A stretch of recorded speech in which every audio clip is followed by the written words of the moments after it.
Yes friends, दोस्तों, yes मित्रगण, तो ये मैं ले रहा हूँ क्या प्लैनेट्स और यानी ग्रह और नक्षत्रों में क्या रिलेशनशिप होती है, यानी कितने नक्षत्रों का एक स्वामी ग्रह होता है, एक ग्रह कितने नक्षत्रों का स्वामी होता है, ये हमें इसमें डिस्कस करना है। ठीक है, इसके बारे में सबसे पहली बात है कि भाई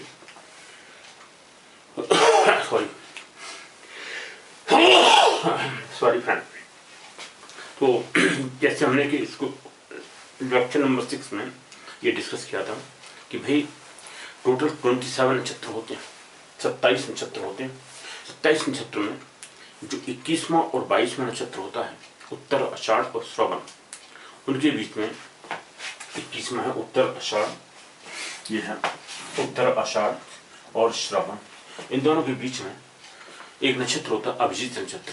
उसका अलग से कोई डिग्री नहीं होती, वो इसी दोनों में से, इन दोनों में से ही मिला के बनता है, यानी इनकी ही डिग्रीज को लेके वो अभिजीत नक्षत्र बनाया गया है, जिसका ज़्यादा मतलब एक जो लास्ट वाला उत्तर आषाढ़ का लास्ट वाला जो पद होता है, चौथा पद, वो 3 डिग्री 20 मिनट और 1/15 पार्ट ऑफ दिस, ठीक है, 1/15 पार्ट ऑफ दिस, और 4 घटी, इसे बोलते 4 घटी, 4 घटी, एक घटी होती है 24 मिनट की, इसलिए 4 घटी होगी 96 मिनट की, तो उनको मिला करके 96 मिनट, और ये मिला के है ना, इसका एक पाथ लास्ट वाला पाथ जो होता है वो मिला के, यानी 6 डिग्री 40 मिनट्स ऑनवर्ड्स से लेकर के यानी 10 यहाँ पे है 10 साइन पास्ट, 10वां वो है, यानी मकर राशि के अंदर होता है, मकर राशि के अंदर ही ये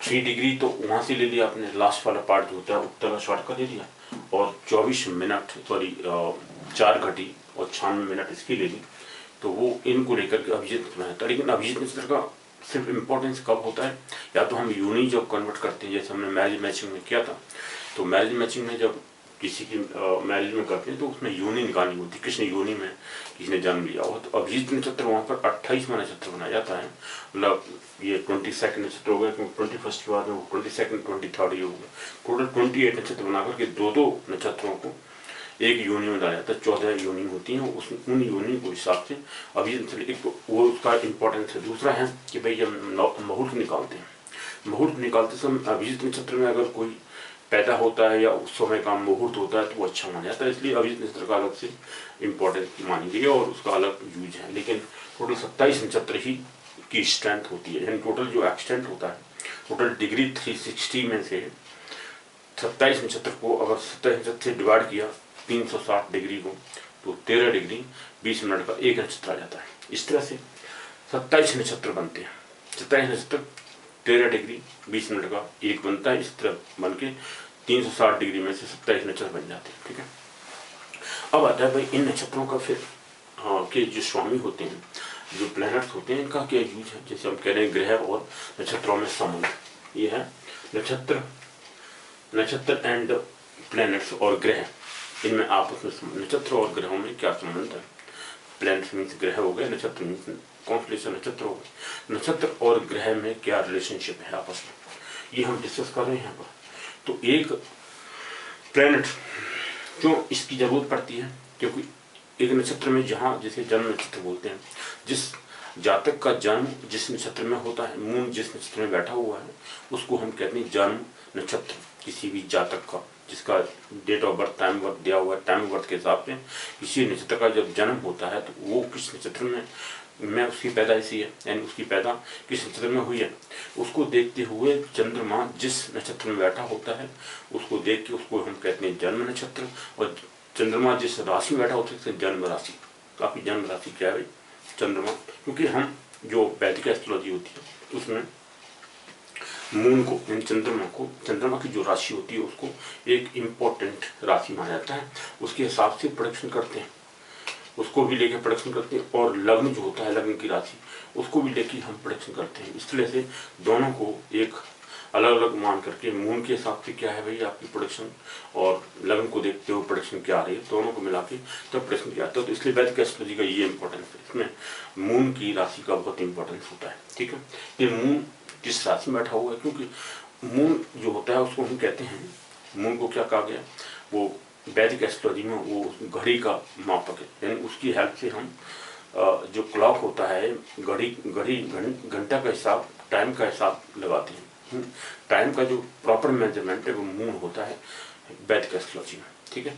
तो चंद्रमा के हिसाब से ही को लेकर के जो टाइम निकाला जाता है, किस तिथि में पैदा हुआ, किस टाइम पर था, क्या हुआ, और चंद्रमा का टाइम ऑफ बर्थ क्या था उस समय, टाइम मतलब चंद्रमा किस राशि में बैठा हुआ था, तो वो टाइम का मेजरमेंट वैदिक एस्ट्रोलॉजी में था और अभी भी है। उसी की हेल्प से मून के हिसाब से ही हम टाइम ऑफ बर्थ वगैरह निकाल के उसका टाइम पीरियड निकालते हैं, बचपन में कब पैदा हुआ आदमी और किस ग्रह की दशा उस समय थी, मेजर पीरियड जिसे कहते हैं महादशा क्या थी, जिसे वो बोलते हैं विंशोत्तरी दशा, मतलब 120 साल का जो पीरियड है बोलते हैं विंशोत्तरी दशा।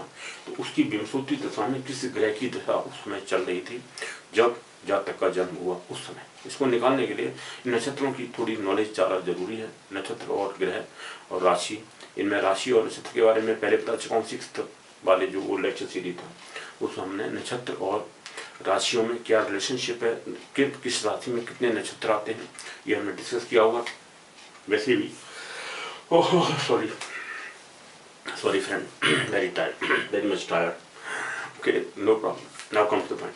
सो एक नक्षत्र एक राशि के अंदर दो नक्षत्र, 2.25 नक्षत्र आते हैं। 2.25 नक्षत्र का मतलब एक जो तीसरा नक्षत्र होता है उसका पहला क्वार्टर, यानी एक पद, 4 क्वार्टर होते हैं, 4 पद होते हैं किसी भी नक्षत्र के अंदर। 3 डिग्री 20 मिनट का एक नक्षत्र, एक पाद, दूसरा पाद भी 3 डिग्री 20 मिनट का, इस तरह 4 पाद होते हैं। चारों को अगर डिग्री ऐड की जाए तो 13 डिग्री 20 मिनट आ जाता है, ठीक है। इस तरह से 4 क्वार्टर या 4, मैं क्वार्टर बोलता हूँ, इंग्लिश में क्वार्टर बोलते हैं 1/4 पार्ट, 1/4 पार्ट को क्वार्टर बोलते हैं। और यहाँ पर 3 डिग्री 20 मिनट का एक क्वार्टर यानी एक पाद होता है। किस पाद में जन्म हुआ आपका, है ना, कौन सा पाद नक्षत्र का, किस पाद में जन्म हुआ, तो 4 पाद मिला करके नक्षत्र मिलते हैं, ठीक है। एक नक्षत्र के अंदर 4 पाद, 27 नक्षत्रों में कितने पाद हो गए, कितने क्वार्टर हो गए, इसलिए 4 से मल्टीप्लाई कर 27 को तो 108 आता है, ठीक है। 4 7 जा 28, 8 2 कैरी, 4 2 जा 8 and 2 10, 108, 108 यानी 108। ये जो इम्पोर्टेंट नंबर है, इस नंबर को लेकर के ही हमारे शास्त्रों में, वैदिक शास्त्रों में 108 नंबर का बड़ा इंपॉर्टेंस है। इसकी हेल्प से 108 मनकों की एक माला होती है, ठीक है, इसे स्ट्रिंग कहते हैं इंग्लिश में, और बीट्स मतलब जो मन की होते हैं उनको बीट्स बोलते हैं। तो 108 बीट्स की एक स्ट्रिंग यानी माला होती है, उस माला को लोग घुमाते हैं पूजा करते समय, है ना। ये इंडियन और वैदिक एस्ट्रोलॉजी का कंसेप्ट है। इसमें 108 नंबर का इंपॉर्टेंस इसलिए माना जाता है क्योंकि किस पाद में किसी का जन्म हुआ, मान लेते हैं कि एक फैमिली के जितने मेंबर्स हैं उनका, अब क्योंकि एक ही सेम पाद में तो जन्म नहीं होता, पता नहीं किस पद में और किस क्वार्टर में जन्म हुआ उसका, किस नक्षत्र के किस क्वार्टर में, फर्स्ट में, सेकंड, थर्ड, फोर्थ में, किसी नक्षत्र के किस क्वार्टर में किसी जातक का जन्म हुआ, फैमिली मेंबर का जन्म हुआ है। सभी फैमिली मेंबर्स के जन्म किन क्वार्टर में हुए हैं, किस नक्षत्र के किस पद में हुए हैं, ये किसी को पता नहीं, मतलब उनको पता नहीं है कॉमन में। इसलिए जो फैमिली मेंबर्स होते हैं, एजड लोग होते हैं, फैमिली मेंबर के जो सीनियर सिटीजन्स होते हैं, सीनियर मेंबर्स जैसे दादी होती हैं, दादा होते हैं, वो लोग जब पूजा करते हैं तो उस समय 108 मनके की माला होती है, उसको घुमा करके उसके नाम लेकर के, ईश्वर का नाम लेके, या जिस ईश्वर को आप पूजा करते हैं उस ईश्वर का नाम लेकर के मन के घुमाते हैं लोग, है ना। ये तो बाकी धर्म वालों ने, बाकी रिलीजन वालों ने भी इसको एक्सेप्ट कर लिया, वो भी मन के घुमाते हैं, ठीक है। इस तरह से माला घुमाने पर और पूजा होती है। तो उस माला में 108 नंबर क्यों लेते हैं, ये इसका इम्पोर्टेंस है, क्योंकि उसको घुमा करके 108 मन के आपने घुमा दिए ईश्वर का नाम लेकर के। इसका मतलब आपने 108 जो क्वार्टर हैं यानी पद हैं इनके नक्षत्रों के, उनको आपने शांत कर दिया। ईश्वर की प्रार्थना ईश्वर से करके उन मनकों की हेल्प से नक्षत्र, जिस नक्षत्र के किस क्वार्टर में आपके फैमिली मेंबर का जन्म हुआ है उसके लिए आपने प्रार्थना कर दी, ठीक है।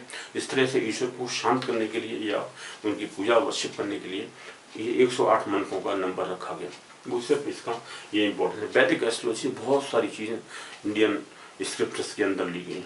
आप आश्चर्य करोगे, हर स्क्रिप्चर के अंदर, हर पुराण के अंदर, शास्त्र के अंदर कहीं न कहीं वैदिक एस्ट्रोलॉजी के बारे में जिक्र किया गया है। अब महाभारत का जब बोलोगे, रामायण कर लोगे, रामचरितमानस या रामायण कर लोगे मोस्टली, जो वाल्मीकि रामायण उसके अंदर भी और महाभारत के अंदर भी मोस्टली वैदिक एस्ट्रोलॉजी के बारे में बहुत ज़्यादा जिक्र होता है। वहाँ पर कहते हैं कि शनि इस नक्षत्र में एंटर कर गया है, इस नक्षत्र के अंदर प्रवेश हो गया है शनि का, इसलिए ये इस टाइप का रिजल्ट दे रहा है और इस टाइप के सिग्नल दिख रहे हैं, इस टाइप के आपके वो शकुन अपशकुन दिख रहे हैं। इस तरह से महाभारत में जन्म हुआ के बारे में मीन्स इसके बारे में वैदिक एस्ट्रोलॉजी के बारे में डिस्कस किया गया। तो इस तरह आप देखोगे जितने भी इनमें स्क्रिप्ट हैं उसमें वैदिक एस्ट्रोलॉजी का कहीं ना कहीं जरूर सबूत मिल जाता है। मैंने उनको कलेक्ट किया हुआ है, बाद में डिस्कस करूँगा महाभारत के अंदर क्या क्या कहाँ पर किस तरह से डिस्कशन किया, उसकी हेल्प से हम प्रोडिक्शन भी कर सकते हैं और प्रोडिक्शन में वो हेल्प करते हैं। वो सब वैदिक एस्ट्रोलॉजी में ऐसी व्यास ने जो महाभारत का लिखा, जो व्यास को one of the propagators of astrology बोला गया। वैदिक एस्ट्रोलॉजी के जो 18 प्रोपेगेटर्स हैं या मतलब जन्म देने वाले हैं वैदिक एस्ट्रोलॉजी में, कंट्रीब्यूशन देने वाले जो ऋषि हैं, उनमें से व्यास ऋषि एक थे। उन्होंने व्यास ऋषि ने, महर्षि व्यास ने महाभारत को लिखा था, ठीक है, वो उसके राइटर हैं। इसलिए वैदिक एस्ट्रोलॉजी में जहाँ तहाँ उसमें महाभारत में जहाँ तहाँ वैदिक एस्ट्रोलॉजी के बारे में जरूर जिक्र मिल जाता है, क्योंकि महर्षि व्यास ने ही उसका जिक्र किया हुआ है। तो महर्षि व्यास का कंट्रीब्यूशन वैदिक एस्ट्रोलॉजी में है। इसलिए मैं देखता हूँ कि 108 जो मन के नक्षत्रों का इम्पोर्टेंस है इंडियन वैदिक एस्ट्रोलॉजी में, वो सिर्फ वैदिक एस्ट्रोलॉजी के अंदर ही नक्षत्रों का इम्पोर्टेंस मिलता है। इसकी वजह से प्रेडिक्शन जो प्रोसेस है वैदिक एस्ट्रोलॉजी की, वो ज़्यादा से ज़्यादा सटीक हो जाती है, ठीक है। तो किस नक्षत्र में, नक्षत्रों की हेल्प से ही प्रेडिक्शन ज़्यादा सटीक जाता है और अच्छा होता है, प्रेडिक्शन 100% ट्रू हो जाता है। इसलिए नक्षत्रों का नॉलेज का ज्ञान और किस ग्रह का और मतलब वो स्वामी, मतलब कौन सा ग्रह उस नक्षत्र का स्वामी है। 3 नक्षत्र जैसे हमने देखे हुए यहाँ पर टोटल 27 नक्षत्र, जैसे मैंने पहले डिस्कस किया 6th लेक्चर में, ये 9 नक्षत्र को लेकर के मैंने आपको डिस्कस किया। 9 नक्षत्र को लॉर्ड करने वाले के स्वामी जो नक्षत्र वो प्लैनेट्स हैं या ग्रह हैं, वो 1 से लेकर 9 तक ये सभी होते हैं, इसी सीरीज में आते हैं।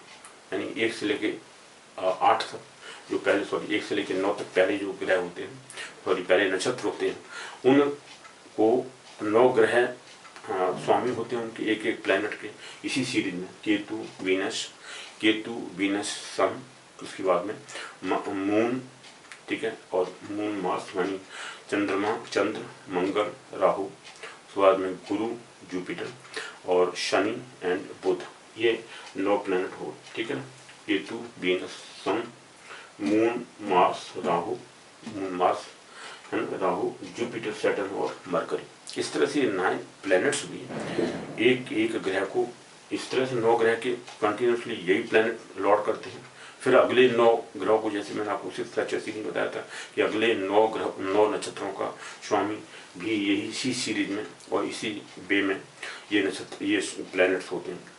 कौन कौन होते हैं? Ketu, Venus, Sun, Moon, Mars, Rahu, then Jupiter, Saturn and Mercury. इस तरह से 9 ग्रह और इन नक्षत्रों को 9 नक्षत्रों को इस तरह से 27 नक्षत्र को 3 पार्ट्स में डिवाइड करके 3 नक्षत्र का एक ग्रह स्वामी हुआ।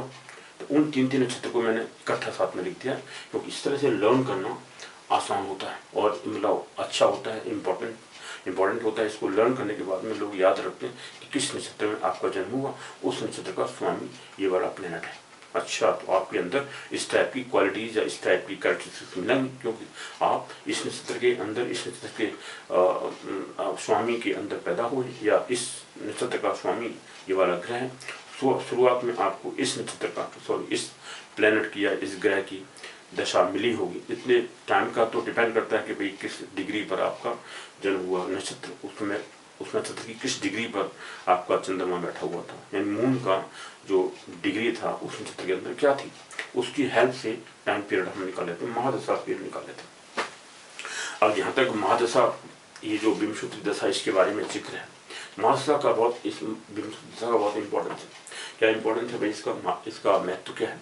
इसका महत्व ये है कि इसकी हेल्प से प्रेडिक्शन, जो वैदिक एस्ट्रोलॉजी प्रेडिक्शन होता है, बहुत ही इंपॉर्टेंट होता है। इसकी हेल्प से मोस्टली जितने भी वैदिक एस्ट्रोलॉजर्स हैं इस वाली विंशति दशा का जरूर ध्यान रखते हैं, क्योंकि इसको भी देखते हैं, बाकी और भी दशा पीरियड्स हैं तमाम दशा सिस्टम है, उन दशा सिस्टम जो कि महर्षि पारस ने अपने उसमें दिया हुआ है, काफ़ी दशा पीरियड के बारे में डिफाइन किया हूँ और डिस्कस किया हुआ है। उन दशा पीरियड्स को अलग अलग जातक के लिए यूज किया था, उसकी अलग अलग कंडीशन थे, वो कभी डिस्कस करेंगे जैसे कभी पॉइंट आएगा। लेकिन इसके साथ मतलब ये सबसे ज़्यादा मेजर दशा पीरियड होता है विंशोत्तरी दशा पीरियड निकालना। विंशोत्तरी दशा की हेल्प से ही प्रोडिक्शन सटीक जाता है कि उसमें भैया आपकी दशा कौन सी चल रही है, विंशोत्तरी दशा क्या चल रही है, रन कर रही है, और इस समय ट्रांजिट में कौन कौन से प्लैनेट चल रहे हैं, और आपकी कुंडली के अंदर जो आपकी हॉरोस्कोप है उसके अंदर प्रोमिसेस क्या है, क्या आपके प्लैनेट्स आपके हॉरोस्कोप में अच्छी कंडीशन में बैठे हुए हैं, क्या उन्होंने आपको कुछ प्रॉमिस किया हुआ है, प्रॉमिसिंग कंडीशन में बैठे हुए हैं, अच्छे बैठे हुए हैं, स्ट्रॉन्ग प्लैनेट्स हैं, क्या उन्हीं का पीरियड इस समय चल रहा है, जो स्ट्रॉन्ग प्लैनेट है आपकी हॉरोस्कोप में क्या उसका समय विंशोत्तरी दशा के साथ भी आगे समय रन कर रहा है, और वो प्लैनेट इस समय ट्रांजिट में यानी गोचर में कहाँ चल रहा है। ये तीन चीज़ें कंडीशन जरूर देखनी होती हैं, मतलब इनको देख करके तो विंशोत्तरी दशा का एक इम्पोर्टेंस ये होता है कि विंशोत्तरी दशा जरूर देखी जाती है। आपकी प्रोमिस सबसे पहले तो प्रोमिस आपके हॉरोस्कोप में होनी चाहिए। अब आपके हॉरोस्कोप में प्रोमिस हैं, कौन सी दशा प्लैनेट की चल रही है, जो खराब प्लैनेट है उसका टाइम पीरियड चल रहा है इस समय, है ना, और ट्रांजिट में भी वो प्लैनेट अच्छा नहीं है इस समय, और वो भी अच्छा नहीं चल रहा, मतलब या तो नीच का है या एनिमिकल उसमें बैठा हुआ है, एनिमिकल हाउस में या एनिमिकल राशि के अंदर चल रहा है। इस तरह से वो डिसाइड करके ही प्रेडिक्शन किया जाता है। ये प्रेडिक्शन करने के लिए मैं कह रहा हूँ विंशोत्तरी दशा बहुत इंपॉर्टेंट होती है। इसके लिए ये नक्षत्रों का ज्ञान बहुत जरूरी है, नक्षत्रों के बारे में और उनके स्वामियों के बारे में जानना बहुत जरूरी है। इसकी हेल्प से हम टाइम पीरियड निकालते हैं कि भाई इस समय आपकी दशा पीरियड क्या चल रहा है। और दो टाइप की दशा पीरियड, जैसे किसी नक्षत्र के अंदर किस डिग्री पर आपका जन्म हुआ और किसी भी जातक का जो बर्थ होता है, बर्थ पीरियड और टाइम होता है, उस टाइम के हिसाब से ये डिसाइड किया जाता है कि आप मान लीजिए किसी पर्टिकुलर नक्षत्र में जन्म हुआ सपोज, और उस नक्षत्र के अंदर किस डिग्री पर हुआ। अब क्योंकि 13 डिग्री 20 मिनट किसी भी नक्षत्र की टोटल स्ट्रेंथ होती है, टोटल एक्सटेंट होता है, टोटल मतलब 1 पॉइंट से लेके 13 डिग्री 20 मिनट का एक नक्षत्र होता है। तो इस स्ट्रेंथ के अंदर किस डिग्री पर हुआ, उस डिग्री को जो मून की पोजीशन है उस पोजीशन को एंडिंग वाली डिग्री से माइनस करके जो सब्ट्रैक्शन करके जो डिफरेंस आता है, जो अंतर आता है, उस अंतर को आप कन्वर्ट करिए किसमें, मिनट्स में कन्वर्ट करिए। वो मिनट ऊपर रखिए और उसमें वो नक्षत्र का स्वामी कौन सा ग्रह है, उसका पीरियड जो मेजर दशा है ये वाली कहते हैं महादशा पीरियड। तो महादशा पीरियड मान लेते हैं इसका 18 यानी राहु का पीरियड, राहु के नक्षत्र में पैदा हुआ कोई, उस नक्षत्र का डिग्री जो थी वो हमने डिफरेंस निकाल लिया, उस डिफरेंस को मिनट्स में कन्वर्ट किया, उस मिनट्स के उसको डिफरेंस के जो मिनट्स में आया डिफरेंस, मिनट्स मतलब डिग्री मिनट्स, एक डिग्री इक्वल टू 60 मिनट होता है। तो इससे डिग्री को हमने मिनट में कन्वर्ट किया, 60 से मल्टीप्लाई कर दिया तो डिग्री को तो आ जाएगा, और मिनट उसमें है ही, मिनट को डिग्री में ऐड किया और सेकंड्स में उसको भी ऐड कर दिया, तो टोटल मिनट्स आपके ऊपर आ गए। इसको ऊपर रखा और डिवाइड किया, किससे भाग देते हैं, किससे 800 मिनट से। क्यों 800 कैसे, क्योंकि 13 डिग्री 20 मिनट्स जो नक्षत्र की टोटल स्ट्रेंथ होती है, टोटल एक्सटेंट होता है, उसको हमने कन्वर्ट किया मिनट्स में। तो 13 डिग्री इंटू 60 किया प्लस 20 किया, तो 13 इंटू 60 और 13 इंटू 60 कितना होता है, 13 × 78 780 हो गया, 780 प्लस 20 800 हो गया, 800 मिनट्स टोटल आ गए। ठीक है, तो 800 मिनट्स नीचे रखते हैं, इससे डिवाइड करना है, क्योंकि जो टोटल वो है उसका पीरियड किसी भी प्लैनेट्स का, किसी भी ग्रह का, उस पीरियड को हम ऊपर रखते हैं, उसको मल्टीप्लाई करते हैं, जो डिफरेंस आया था उसके मिनट से ऊपर और डिवाइड करते हैं 800 से। तो ये जो टोटल ईयर्स आती बची हुई, कितना ईयर्स बची यानी कितना उस नक्षत्र के अंदर कितना पीरियड बचा हुआ है जो कि उस जातक को मिलेगा स्टार्टिंग में, है ना। इसे कहते हैं भोग्य दशा। जो भुक्त दशा है, जो कि प्लैनेट की दशा जा चुकी है, प्लैनेट का मान लो क्वार्टर जो 4 पद होते हैं उसमें से किसी क्वार्टर में पैदा हुआ, दो पाद पहले निकल गए, हाफ पीरियड बचा हुआ है, यानी हाफ पाद बचा हुआ है, 2 लास्ट के बचे, 3rd एंड 4th जो पाद हैं या पद हैं वो बचे हुए, 2 क्वार्टर लास्ट के बचे हुए। तो मिडिल में अगर पैदा हुआ है तो हाफ पीरियड मिलेगा ना उसका, तो 400 मिनट्स ऊपर आएंगे, नीचे 800 आएंगे, 1.2 तो यही हो गया, 1.2 यानी हाफ कर दिया ईयर्स का। मान लेते हैं 18 साल थी राहु की, 9 साल का पीरियड मिलेगा उसको स्टार्टिंग में किसी जातक को। तो उस 9 साल के पीरियड को समझिए आप, उस 9 साल का पीरियड जो है वो भोग्य दशा है। किसी वो जातक उस दशा को भोग्य करेगा, यानी भुगतेगा, उसको भुगतना है या उसको मिलेगी वो पीरियड। अभी बचपन से लेके जब तक उसका जन्म हुआ उस टाइम से लेके आगे 9 साल तक उसका पीरियड राहु का चलेगा, राहु की महादशा चलेगी। बाकी और पीरियड बीच में निकालते हैं, महादशा, अंतर्दशा, तंत्र दशा, सूक्ष्म दशा, प्राण दशा, ये 5 प्रकार की दशाएं होती हैं, इसी के अंदर निकालते हैं। कैसे निकालते हैं वो बाद में डिस्कस करेंगे, लेकिन अभी हमें मेजर पीरियड निकालना था। मेजर पीरियड जैसे 9 साल का अभी याद है, हमने कहा मिडिल में 2 क्वार्टर जो थे नक्षत्र के निकल गए हैं, राहु वाले नक्षत्र के। मान लो स्वाति नक्षत्र का, स्वाति नक्षत्र है ये, स्वाति नक्षत्र और सप्तविशद नक्षत्र, सप्तविशद, स्वाति और आर्द्र, ये 3 नक्षत्र इनका स्वामी राहु होता है। आर्द्र नक्षत्र, स्वाति नक्षत्र और सप्तविशद, इन नक्षत्र 3 नक्षत्रों का स्वामी राहु होता है। इनमें से किसी तीनों नक्षत्र में किसी एक नक्षत्र में मानो पैदा हो गया, और राशि की बात हम अभी नहीं कर रहे हैं, तो मिडिल में पैदा हो गए, उस नक्षत्र के मिडिल में, यानी 2 क्वार्टर निकल गए और जस्ट 3rd क्वार्टर स्टार्ट होता, उस पीरियड, उस डिग्री पर मान लेते हैं किसी की पैदाइश हुई। नेचुरली हाफ पीरियड बचा, 9 साल का पीरियड बचा हुआ है, इसे 9 साल के पीरियड को कहते हैं भोग्य दशा।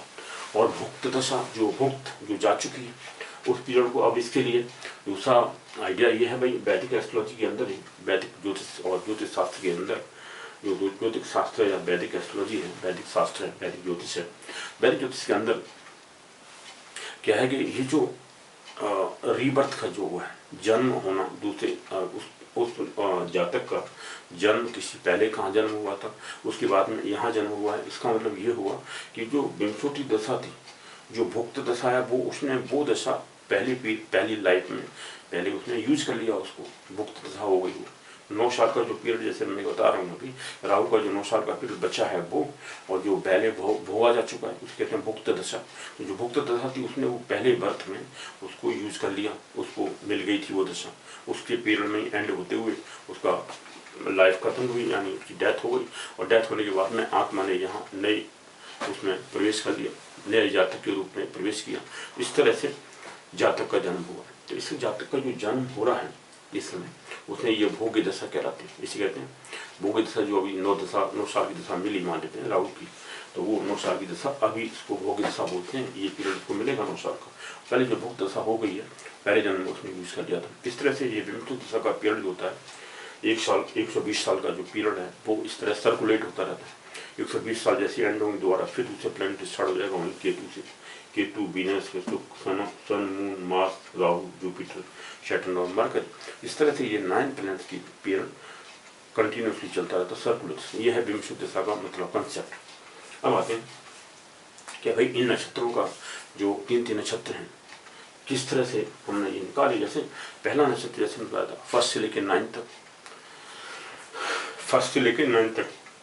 पहले का लॉर्ड अश्विनी का केतु, भरणी का वीनस, अश्विनी भरणी कृतिका का सन, देन रोहिणी का मून चंद्रमा, अश्विनी भरणी कृतिका रोहिणी, एंड मृगशिरा का मंगल, मिश्रा, देन आर्द्रा राहु, आर्द्रा है, देन आर्द्रा के बाद में पुनर्वसु, आर्द्रा, पुनर्वसु, पुष्य, अश्लेष, और पुष्य का यहाँ से पुष्य नक्षत्र का स्वामी शनि, और अश्लेषा का लास्ट में मरकरी, बुध।